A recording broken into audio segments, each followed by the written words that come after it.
नमस्कार माझ्या लाडक्या बहिणींनो, आजचा व्हिडिओ खूप महत्त्वाचा आहे. कारण आजची माहिती तुमचे पुढचे सर्व हप्ते चालू राहतील की बंद होतील यावर अवलंबून राहणार आहे. होय, तुम्ही बरोबर ऐकलंय. गेल्या काही महिन्यात हजारो नाही तर लाखो महिलांचे ₹1500 हे हप्ते बंद झालेले आहेत. पण नेमकी चूक कोणाची होती? फक्त तुमची की सिस्टमची? कारण अनेकांना ओ-टी-पी आला नाही, साईट चालली नाही, आधार लिंक एरर आलं आणि त्यामुळे बऱ्याच जणांची ई-के-वाय-सी जी आहे ना, ही अपूर्ण राहिली. आता सर्वात महत्त्वाचं म्हणजे सरकारने पुन्हा एकदा शेवटची संधी दिलेली आहे.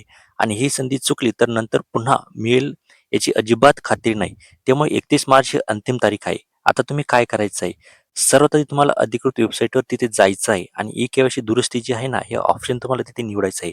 कारण की आज शेवटची तारीख असणार आहे आणि हे शेवटच्या तारखेनंतर जर तुम्ही ई-के-वाय-सी करण्याचा प्रयत्न केला, तर तुमची ई-के-वाय-सी प्रक्रिया ती होणार नाही. त्यामुळे ज्या बहिणीची 31 डिसेंबर याआधी जर के-वाय-सी चुकलेली असेल, तर त्यांना आता पुन्हा संधी ही शेवटचा दिवस आहे. त्यांनी त्या संधीचा फायदा घ्यावा आणि लवकरात लवकर आपली जी के-वाय-सी आहे ना, ती पूर्ण करून घ्यावी, चूक दुरुस्त करून घ्यावी. अन्यथा तुम्हाला यामागील हप्ते भेटणार नाही आणि यापुढील कोणताही हप्ता जो आहे ना, तो इथे तुम्हाला भेटणार नाही. तुम्हाला यानंतर जूनपर्यंत इथे वाट बघावी लागणार आहे.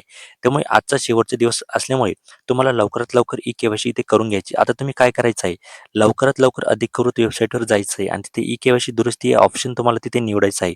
वरच आपल्याला तिथे ऑप्शन दिसतं. तुमचा त्यानंतर त्याच्यावर क्लिक क्लिक केल्यानंतर तुमचा आधार नंबर तिथे टाकायचा आणि कॅप्चा भरून घ्यायचा आहे. त्यानंतर तुमच्या मोबाईल नंबरवर जो आधारला लिंक असेल, त्या मोबाईल नंबरवर एक ओ-टी-पी, तो ओ-टी-पी तुम्हाला इथे फिल करायचा आहे. आता इथे 2 महत्त्वाचे ते प्रश्न तुम्हाला विचारले जाईल.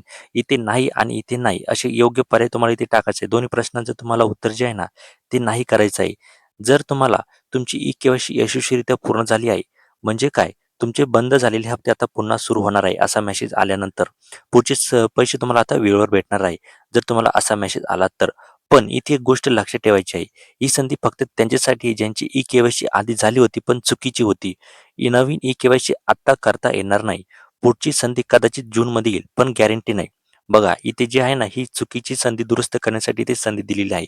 नवीन के-वाय-सीसाठी कुठलाही ऑप्शन नाही. ज्या बहिणींनी ई-के-वाय-सी केलीच नाही, त्यांच्यासाठी अजून कुठलाही ऑप्शन जो आहे ना, तो इथे आलेला नाही. म्हणून त्यांनी के-वाय-सी करण्याचा प्रयत्न जरी केला, तर त्यांची के-वाय-सी इथे होणार नाही. त्यामुळे तुम्ही के-वाय-सी करण्याचा प्रयत्न सुद्धा करू नका कारण की तुमच्यासाठी अजून कोणताही जो ऑप्शन आहे ना, तो इथे आलेला नाही.